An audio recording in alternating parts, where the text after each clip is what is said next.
तो हाँ दोस्तों, आज हम लोग पढ़ेंगे collinearity of points. Collinearity of point हम लोग किसको कहते हैं, ठीक है। तो आप देखिएगा कि एक ही लाइन पर एक से अधिक पॉइंट अगर आ जाते हैं तो उस सब सारे पॉइंट को कोलिनियर पॉइंट्स कहते हैं। हाँ, इसके प्रॉपर्टी को कोलिनियरिटी ऑफ पॉइंट्स बोलते हैं, ठीक है। तो इसी को हम लोग लिख लेते हैं, ठीक है। There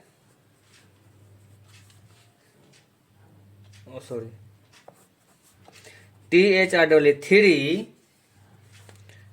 points are collinear if they lie on the same line। तीन पॉइंट कोलिनियर कहलाएंगे कब? अगर ये तीनों पॉइंट सेम लाइन पे हैं, ठीक है। जैसे मान लीजिए हमारा लाइन है एल, ठीक है। इस लाइन पर एक पॉइंट यहाँ है ए, दूसरा पॉइंट यहाँ है बी, तीसरा पॉइंट यहाँ है सी। तो ये सारे पॉइंट क्या कहलाएंगे? Collinear. COLLINEAR,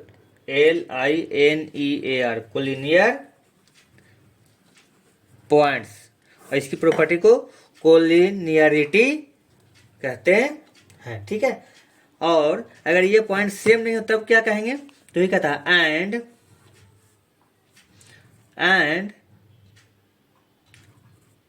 and are non collinear if they do not,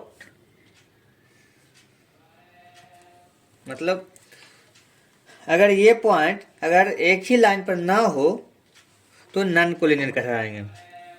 मतलब ये डू नॉट, मतलब ये सारे पॉइंट है वो सेम लाइन पर नहीं हो तो उसको हम लोग नॉन कोलिनियर कहेंगे, ठीक है। जैसे हमारे पास मान लीजिए कि एक लाइन है, एल के बदले एम लाइन दे देते हैं, ठीक है। एक पॉइंट यहाँ था, दूसरा पॉइंट यहाँ था, ए यहीं है, बी यहीं है, सी यहीं है, ठीक है। लेकिन डी एक पॉइंट यहाँ चला गया। तो ये जो सारे ए बी सी डी जो पॉइंट हैं, ए बी सी और डी, ये सारे पॉइंट क्या कहलाएंगे? Non collinear.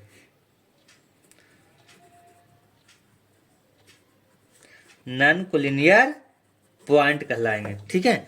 तो इसमें पॉइंट को बता रहा है कि एक से अधिक पॉइंट, अगर जितने पॉइंट अगर सारे पॉइंट एक लाइन पर आ जाए तो कोलिनियर पॉइंट्स होते हैं, और अगर सारे पॉइंट एक लाइन पर नहीं आ जाए तो नॉन कोलिनियर पॉइंट्स होते हैं।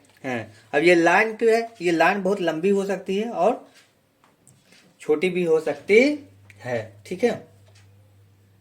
तो इस तरह से हम लोग देखें कि कोलिनियर पॉइंट और नॉन कोलिनियर